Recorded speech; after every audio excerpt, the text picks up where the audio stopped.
What up, nerds? It's me, your buddy, your pal, HeyArcher. Welcome back to my channel. If you're new here, don't forget to like, comment, and subscribe. I keep forgetting to look up what number episode this is. I think it's 162, maybe. So if it is, awesome. If not, oh well.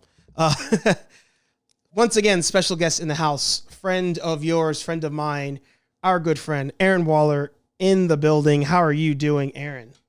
Doing well, thank you. Excited to be on the show again. It's been a while. I don't even remember the last episode I was on. But yeah, I'm excited to be here. I think we're on I think we've been doing like once a month, if I remember. Question to you, Aaron, of course. Last episode, we were talking about movies for quarantine, like what you should watch and not watch.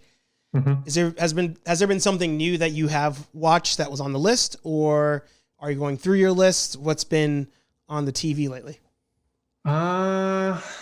I don't know. I've been watching a lot of Bob's Burgers, just mindlessly having it in the background. Yeah.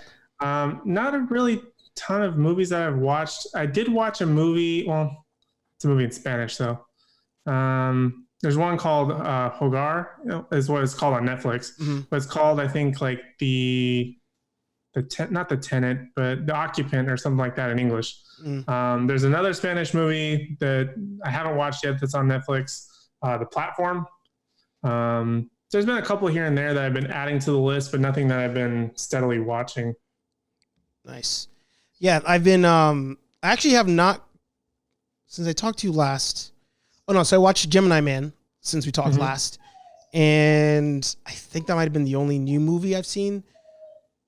And I rented something. Oh, I rented Ghost in the Shell. Which I haven't, the Scarlett Johansson one? Yeah. I haven't watched that one. I wanted to watch it, but I just keep pushing it back for whatever reason. Did you watch the anime at all for Ghost in the Shell? A long time ago. I don't really remember it that vividly. The one I most recently watched was Akira, because I knew that there was some buzz about that one. Mm-hmm. But no, not a ton of animes that I've watched as of late. Okay, I was gonna say it's gonna be interesting because they're supposed to be doing the live action Akira, which I'm not excited for because I think they're gonna screw it up somehow.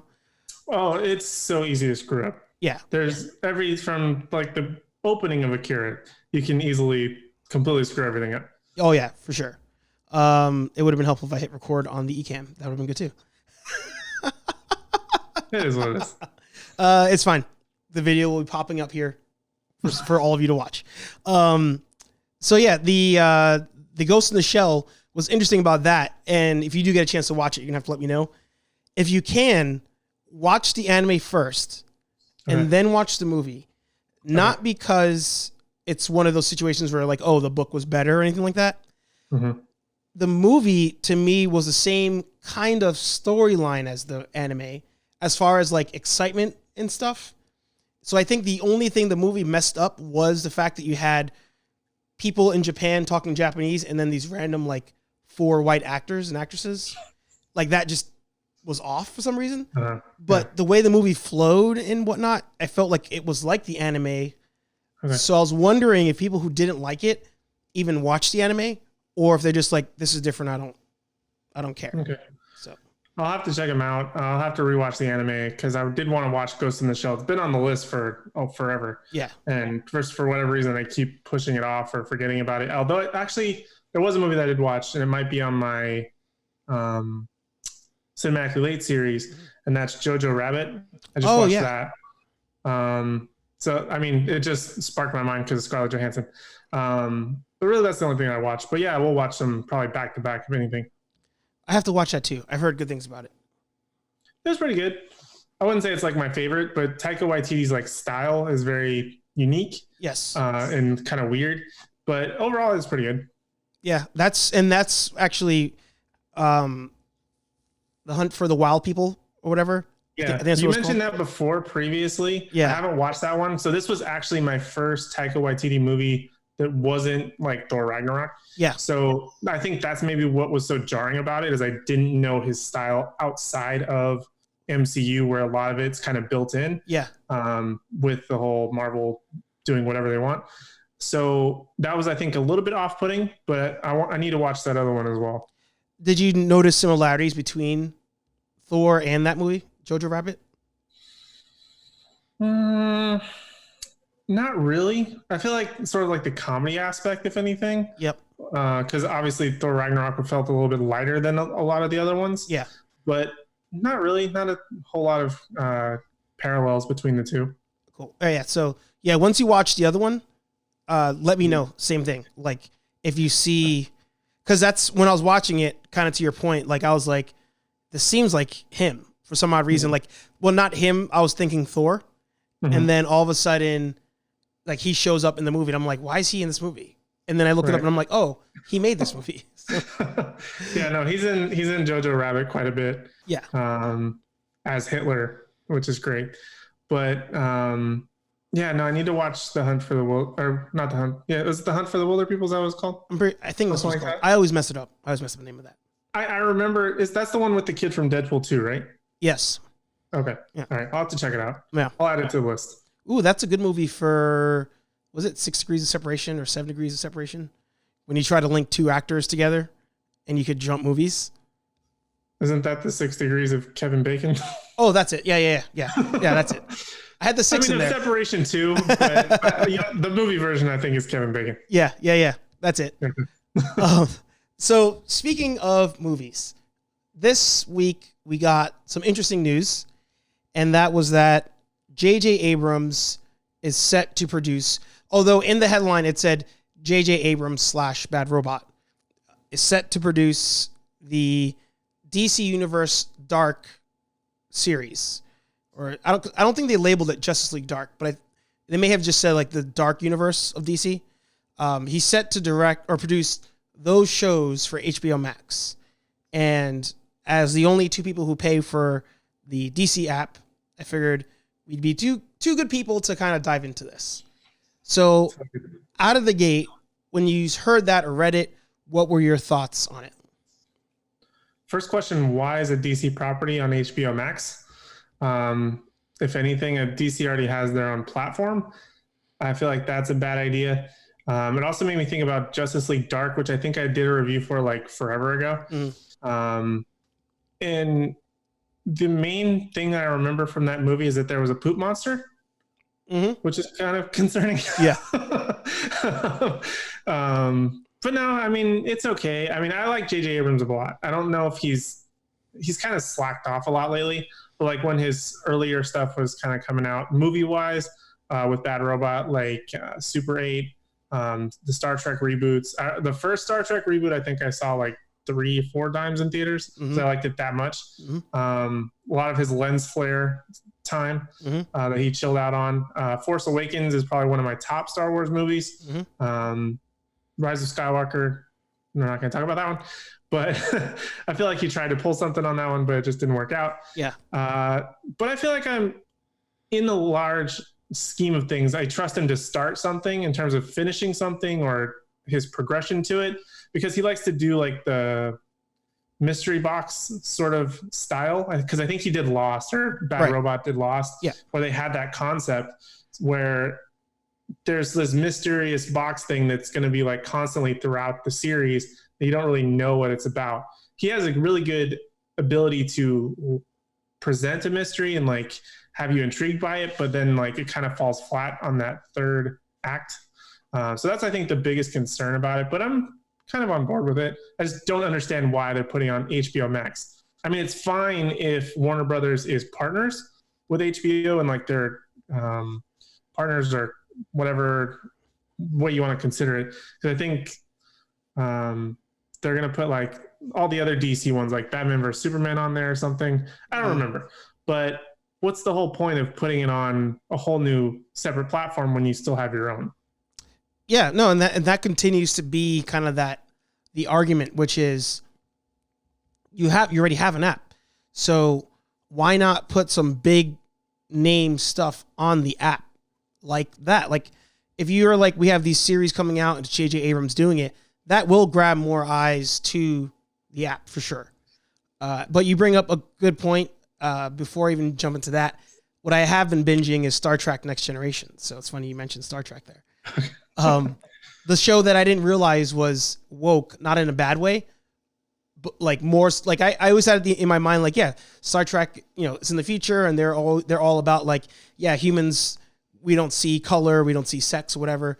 But there's even things like in the episode today, the species came over and they were like, you know, the food you brought us, something was wrong with it. And they're like, oh, sorry, like we don't enslave animals anymore for food. We create the food. And they're like, wow, that's so barbaric that you do that, you know, and so stuff like that. It's stuck in my head.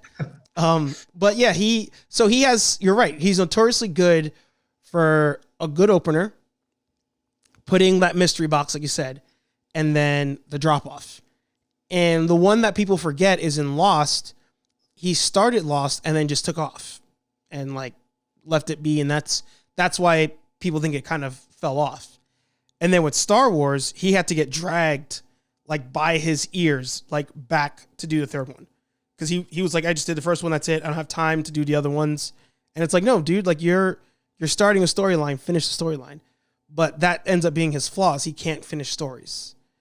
The one that I was surprised by is that he actually did, I think, the Mission Impossible movies. Like he helped produce those. Mm-hmm. I had no idea. Yeah, I think he directed the third one. And then after that, I think Bad Robot's just sort of been off and on throughout the rest of the franchise, if I'm not wrong. Yeah, I think you're right. I'm actually going to look that up now. Because I had no clue that was the case. And I mean, I love the first one independently of the rest, because I think the first one was the only one that was like pure espionage, and then the rest, the action kind of took over. I'm pretty sure he directed 3, because that's when Simon Pegg, I think, jumped on. Yep. And then after that, Bad Robot's just been involved, or he's been producer, but not necessarily anything beyond that. I could be wrong. Yeah. Another one that I really liked. I don't think he directed it, though. I think Bad Robot, and he was just producer, was Cloverfield. I think that was one of the first ones that I got on board with him, was Cloverfield, just because I remember actually going to the theater to see that, and there was a sign on the window of the theater saying, you know, if you're going to see Cloverfield and you have motion sickness or like prone to epilepsy, like don't see this movie. Yeah. I was like, that was the first one. I was like, oh shit. Like so we're about to see some real stuff. No, you're right. I mean, he did both of the Cloverfield movies. And then it looks like he jumped on Mission Impossible at Ghost Protocol. But I heard it multiple places, not just from you, that he was involved in like 2 and 3. I know he had to do something with 3. I'm 99% sure he had something to do with 3. Yeah. No, and it could just be that on the mobile IMDb, it doesn't go back that far.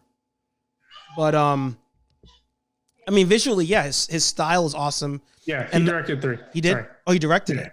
Yeah, he directed 3. Oh, wow. So, that's why I was on the producer list. So, I mean, yeah, he can do good standalone stuff. But it's like whenever there's like some overarching story that he has to like do multiple things, that's where it like always falls off for some odd reason. The question that I have going into that is, have they completely given up on that shared universe? And I know that like before we said yes, but it was kind of like, well, you're still using the same characters. Like, so instead of referencing Justice League, you just still have Jason Momoa. So you're like, all right, I know that he's from there, but we're not trying to keep it together. Mm-hmm. If they do this, I feel like you're completely going to do your own thing. Do you have that same impression? The Justice League, the dark aspect of it is going to be completely separate from the rest of the universe? From everything, yeah.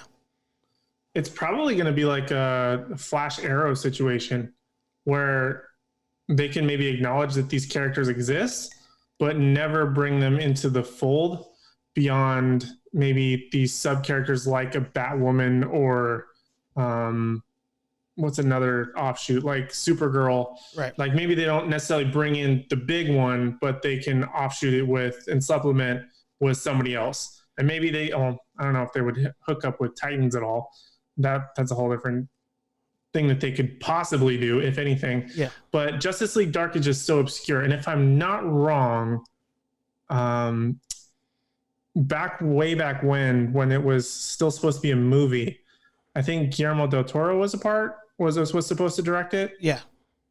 Yeah, He was that's involved. the one that I would be 100% down for. Yes. And what's weird about it is that Justice League Dark involves Constantine and involves Swamp Thing, which just got canceled off of DC's own app. Yeah. So how is that connection going to even?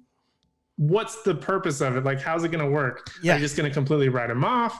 Are you just going to like be like, oh, he's now on this platform? It's just a very odd approach for them to take in general. I'm happy you brought that up because he was the first person I thought of. The second I saw that, I was like, wait a minute. He's a big part of Justice League Dark. And you guys canceled the series. I didn't finish it, so I doubt he died at the end. But you essentially said that we're done with this franchise. So yeah, where does he play into that? It's a whole, because that whole DC universe, even in itself, is not one world from the way they portrayed it in the Crisis on Infinite Earths thing. So that's really that gets messy because you're like, all right, where does this match up with this? You already got rid of that character. You didn't want him anymore. Now is he back in this form? Is it a different world? Crisis on Infinite Earths was supposed to get rid of the multiverse thing. So that leads to the next point, which I guess we did talk about it before, but do you think that is the sign sealed on, or I should say the final nail in the coffin for the DC Universe app? Because now if you're going to do that with that big of a star on HBO Max, like what's the point of having the app on its own? Yeah, I mean, it's definitely not a good look for them. Like, why did you sink so much into this app of your own just to take characters that I don't know the contract aspects of it, but I mean, you had a show with a character on it dedicated to that character, cut it off really quick early in production, and now he has the possibility to show up on a completely different app, which is essentially competition. Yeah. I mean, DC doesn't mainstream in like movies and shows necessarily. I mean, it's more like comics and stuff like that. You can watch Titans, which was their big sell. Right. Can watch some of the other animated movies and things like that. But what's the point of selling off to get them to a totally different application? I mean, it sounds like a sinking ship, if anything. Agreed. Yeah. It's to only be a fly on the wall for those conversations, especially because this could also be tied into the 5G thing, right? Where we learned AT&T was a parent company. So like Warner Brothers and HBO and their relationship, do they own certain DC universe characters that we just don't know about? And that's why like Aquaman and Shazam are on HBO now versus the DC app. Like that's another one. Like, do they not think about that? Yeah. Do they own it on HBO? I think right now, right? Mm-hmm. That's a good point. So it's quite a mess, but it's my whole thing is, going with that digital format at this point is the only thing that's going to keep all of these companies alive. Because right now the comic books are like about to get wiped off the face of the planet altogether. I mean, comic books and movies. Yeah. Right now with this whole quarantine thing, I mean, everybody's going to these platforms. Now's the best time, if any, to sync everything into your platform where you can hype it up. I mean, I think Disney Plus or something like that reported like an extra 50 million subscribers, something like that, once this whole quarantine stay-at-home thing started. So, I mean, if you were smart, you'd be able to just be like, okay, this is where we already have the app. We're already paying for whatever service or platform, or even like what's the word I'm looking for? Like a server platform, whatever, for them to run off of. Why not just put it on there? Why are we offloading unless DC's in some serious trouble? Yeah. Yeah. You put it all in there. Just keep it all there. Do you want to see if they do this? Do you want them out of the gate to go with a full like Justice League Dark show? Or would you rather them go back to what they normally do, individual shows for everybody? It's tough to say because I feel like the individual shows, that's when you get to have more time invested, and like it's not as scatterbrained as a show that has everybody all in one. But you can really benefit a lot from having those And I think if you play it smart, putting everybody on one single show is the best way to go at it. And then even if a character say becomes a fan favorite, like let's say Deadman becomes fan favorite because he's just kind of like that snarky guy and can kind of be anyone. Then if whatever case scenario run into where he needed to leave or whatever, then you could maybe spin that off. Just do like the classic model versus let's start all on one and then we'll just have a massive crossover moment. It feels kind of messy. Marvel even did it with Defenders. I mean, each character sort of had their own show, which were fairly good for the most part. I know Iron Fist wasn't the most popular, but it was fairly decent. It wasn't the worst. But when they came through for Defenders, it was just sort of like, okay, not my favorite character is not getting their own time. But if you say, okay, let's have this ensemble, my favorite character is this one, and then he does his own thing. Now I may still keep up with the original, but now I have a new property just dedicated to that one character that's going to keep me going. So you can kind of branch off. And plus Justice League Dark, just like regular Justice League, have a lot of characters in rotation where they can bring in a season 2 to replace whoever and just make it that much easier. Yeah, no, for sure. Because the one prime example we have now of a successful show, if we look at both sides, like you said, the Marvel example, perfect example of standalone characters, do the one show of them together. That ended up falling victim to the studios being like, all right, make the show now. Like Daredevil popped off. It's funny, Daredevil and Iron Man marry each other because I was watching, was it High Top Media or High Top Films, I think. He does video essays, but from a producing aspect because he's an art student or a film student. And like Iron Man, for example, the movie that like nobody gave a shot to. It took them about 3 years to make that movie. And they were able to tell the story they wanted to tell, take their time, do all of that. Similar to Daredevil. Daredevil came out. Nobody expected that movie to do, or TV show to be good at all. So it was like, all right, you do your thing. That's fine. Daredevil and Iron Man pop off, fan favorites. People love them. Studio picks up the phone. They're like, all right, we need another one next year or in movie time, 2 years. And you're like, I can't make that in 2 years. And they're like, do it now. And that's where you saw the drop off in the Marvel shows is once they started rushing them out, they couldn't keep up the quality.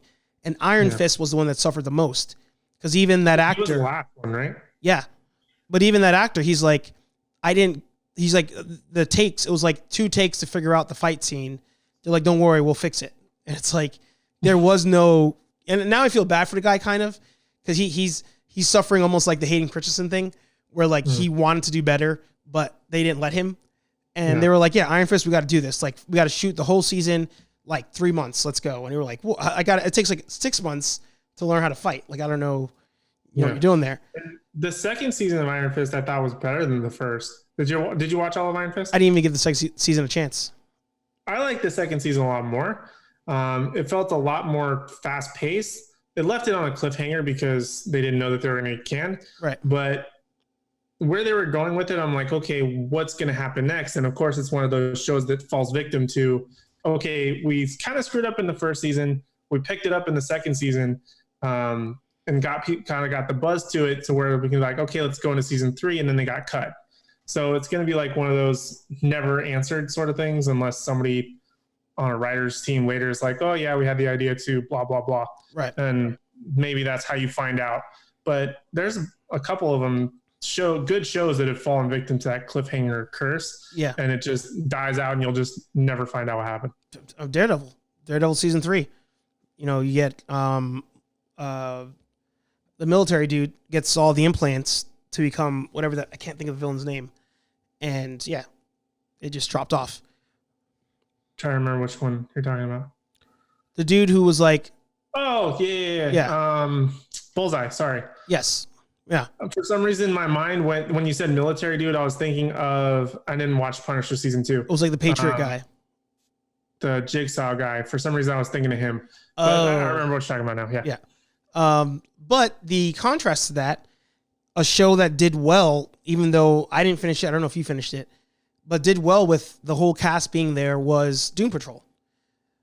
I think the major difference between these two examples would be the characters of Doom Patrol, aside from Cyborg, people don't care that much about to, I don't think, merit a whole season. Whereas in Justice League Dark, Constantine has proven to be able to stand alone. Swamp Thing still got good ratings, even though it got canceled. And then, if you have Zatanna in there, and then Deadman in there, it's debatable they might be able to stand alone on their own. So that's where it's like, it's truly which way do you go? Because DC has a proven example of what works, but we've seen the example of where it messes up in Defenders. My big concern about Justice League Dark would be that it's kind of similar to things that are already out.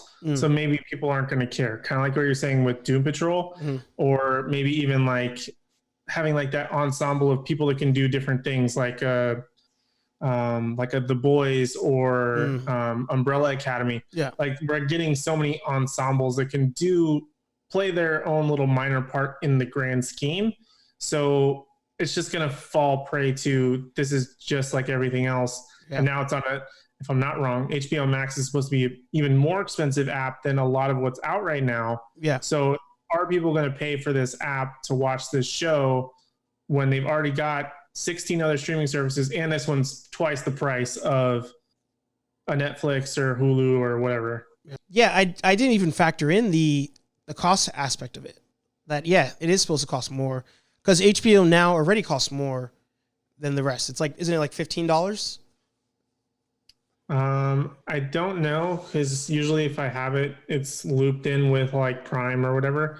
So I think it's right around that. But I think the Max one was about 15, 16. I don't know if it's separate from Now or how that's going to work. I think they want Now to be its own thing, and then Go is if you have HBO, you use that login for Go. I think.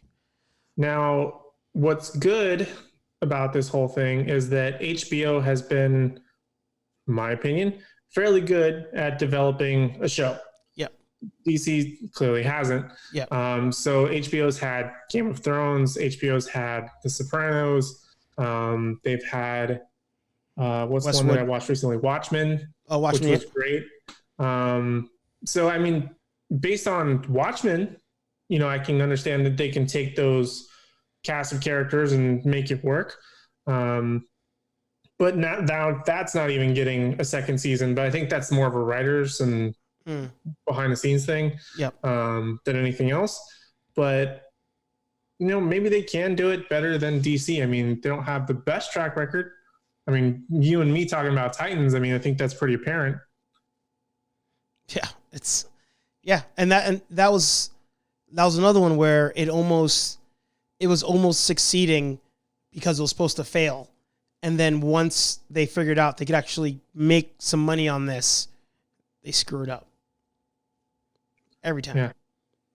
Every time. Yeah, and all the rumors about season 3 of Titans is just going to make it even more of a shit show, for lack of a better word. Yeah, and that's the only show left. I mean, you have Titans, you have Young Justice, which nobody knows what's happening with that.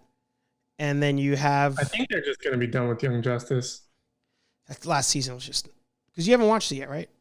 I watched part of it, but I just couldn't really get into it because it was so out of left field from the first two that I was just... Yeah. Really want to watch it anymore. Yeah. The only show now that got renewed out of cancellation that's doing well now is Clone Wars.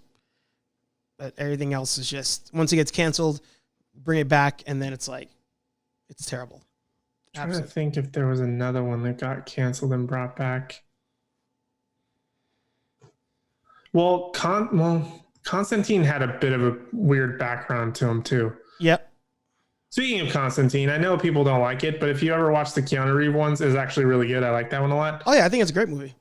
Yeah, I thought it was fantastic. And people are like, no, it's terrible. And I'm like, you guys, and then I saw recently an article that was like, oh, it turns out Constantine was actually really good and everybody was wrong. I'm like, well, yeah, no shit. I've been saying that since it came out. People just wanted to hate Constantine. I think that's the issue. they didn't want it to be good, and that's why they were like, "Oh, it's a terrible movie." No, you just it was like it's like Nickelback. Like it's fun to like want to bash that movie, except it's not like Nickelback because it's actually good. Yeah, I agree. That makes a lot of sense. So I guess to wrap it up on that one with a nice bow, if you could choose, right? If you were like, if DC somehow watched the show and was like, all right, Aaron, you got to help us out here. What would you want us to do? Would you want us to, because I think you and I both agree, keep it all on DC Universe. So assuming that, and again, you can let me know if you think otherwise, but assuming that we keep it all in the DC Universe, what shows should we produce to get this going? Or how would you rearrange, or would you rearrange? What shows, like in properties in general? Or how about what out of the list of what is already coming out or what's been announced? Like, for example, if you're like, oh, don't do Justice League Dark, do Constantine. Or like, don't do Titans, do Robin. Like that kind of thing. Like with what they already have, what would you do to try to save this universe? I agree about the Titans aspect. The best thing about Titans for me is Hawk and Dove and Dick Grayson. Those are the two best things. You can kind of halfway rope Jason Todd in there with the Robin story, I think, but get rid of everything about Starfire, pretty much Beast Boy and Raven. All of that's not needed. But what's interesting now that I think about that topic is the things that I don't like about that show are the most fantastic or sort of mystical, which is exactly what Justice League Dark would be. Interesting. I like a lot of the aspects about Justice League Dark, like Deadman and the demon guy. I never know how to pronounce his name. Elgrian or Eldrin. I don't know how to pronounce it. I'll probably get roasted on it, but I can tell by your face, you know who I'm talking about. Yeah, I know exactly what you're talking about. I just can't think of his name. Constantine, I think, is a great character. I never watched his standalone show with Matt. What's his name? I only ever watched the Keanu Reeves one just because I like the Keanu Reeves one, but I know everybody had to stick up their butt about it. Trying to think. I think it just goes back to keeping everything in app and stop trying to put or delay things like the animated series, or not animated series, animated movies onto other platforms. Make it exclusively yours first. I mean, it's your property. Unless you have some existing deal that's preventing you from that. But that's really all I can think of. I mean, I'm sure I'll come up with some stuff later, but keeping it in the app. Keeping it in the app is what you're saying. Yeah, for sure. Everything should belong in the app. Should be exclusive there. I mean, even if they wanted to do like what I was mentioning previously, I think I'd mentioned on your previous episode about my video where I talked about like the COVID-19 on-demand stuff. Some of it's rent, some of it's buy. So if you make something exclusive to rent before you can purchase it, or if you rented it, get a discounted rate on buying it later because you wanted to own it because you liked it so much, or whatever the case may be, that's only going to drive more income to you. It might seem a little bit maybe like microtransactions, what I think would probably be a lot of people's problem with it. But you're essentially making an exclusive product to you that you own. So you might as well just get it out there rather than have other people distribute it and do all that other stuff. So keeping it in app, I think, is the biggest thing that they can do for themselves. I think they're only hurting themselves by doing otherwise. Agreed. Definitely agreed. I would, if DC was like, all right, what do you suggest? Keep it going. That one, obviously number one. Yeah. Pull out it. Actually, that's hilarious that you said that. Cause if you pull out the supernatural aspects of Titans, it would be a better show, but yet the supernatural characters in Justice League Dark are actually really good characters. So maybe that's the whole secret. Maybe that's the secret. It's like, give us characters that we already like and go from there. So yeah, I would pull them out. I would do, I would actually, because I don't want them to, I don't think Hawk and Dove deserve a standalone show as good as they are.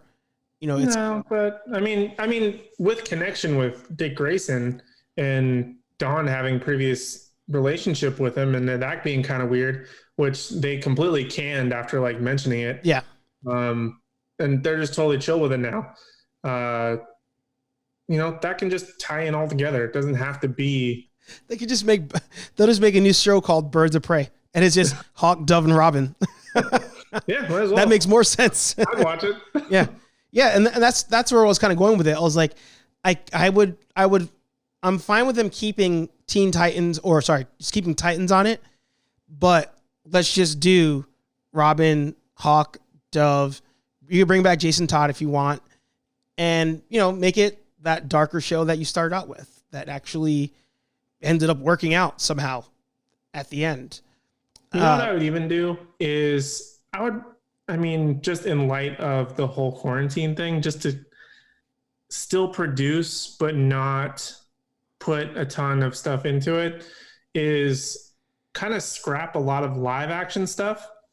I was thinking do either 2D or not hyper like realistic, but like a really good 3D animated version of just do the classic Teen Titans. Maybe not redo the entire show, maybe new stories and stuff like that, but make it those characters where you can do those fantastic things, but not have to worry about the constraints of real world physics or crappy visual effects because something person is real, but magic isn't, if that makes sense. Like you can still have people working.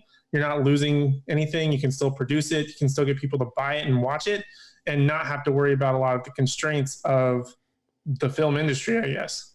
Yeah. And DC continues to be the best at the animated stuff. Like even if the last couple have not been good, they have the best track record. So, just Batman the Animated Series. I mean, you start with that. That's a top Batman interpretation of all time. So you had those. The movies are still pretty decent. A couple outliers, of course, but movies are pretty decent. Like the DC animated world in that universe is pretty good. So yeah, that was actually going to be another thing I was going to say too. I'm glad you said it. Is do more of that. And if you need to do that with the characters as they are now, I might be okay with that. To a certain extent, like I wouldn't want maybe the same, like I wouldn't want the Constantine thing necessarily where actually you could do that. You could actually have Titans, the cartoon, right? Like name it Teen Titans, have the same voice actors do it, but have it be its own storyline. So that way there's still an association to it, but it's not the same thing because that's what they did with Constantine. Constantine was the show. And then when Constantine was in the cartoon, that's where they changed it up. The one thing I did watch recently that doesn't even merit a review is Wonder Woman Bloodlines. I didn't even watch that. Absolutely terrible. Yeah. So bad. I never watched the Aquaman Throne of Atlantis either. Is that any good? I started watching it. I watched maybe 5 minutes of it, and I was just like, I don't know if this is me. It's decent. It's passable. Okay. Yeah, especially. That's passable where Wonder Woman's not, even though they're all the same universe. Mm-hmm. That movie, The Throne of Atlantis, is okay, but Wonder Woman, it took me 3 attempts to finish it. It was so bad. How was the Dark Phoenix?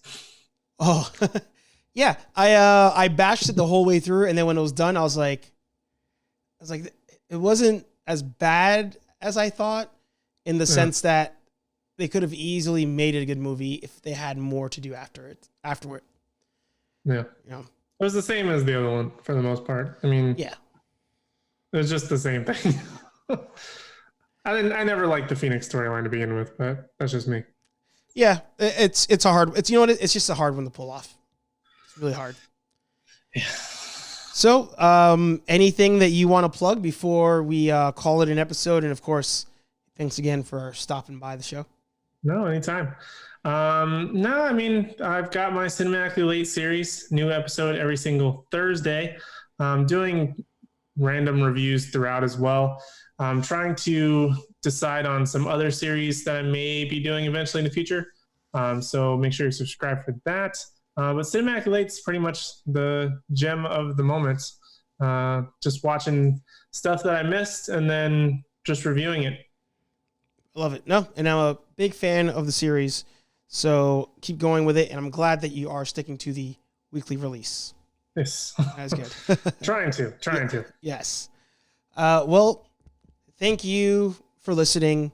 This was HeyArcher 162, confirmed by Aaron off screen. And again, like, comment, and subscribe. If you're listening on your favorite podcast app, leave it a good review. That always helps the channel out.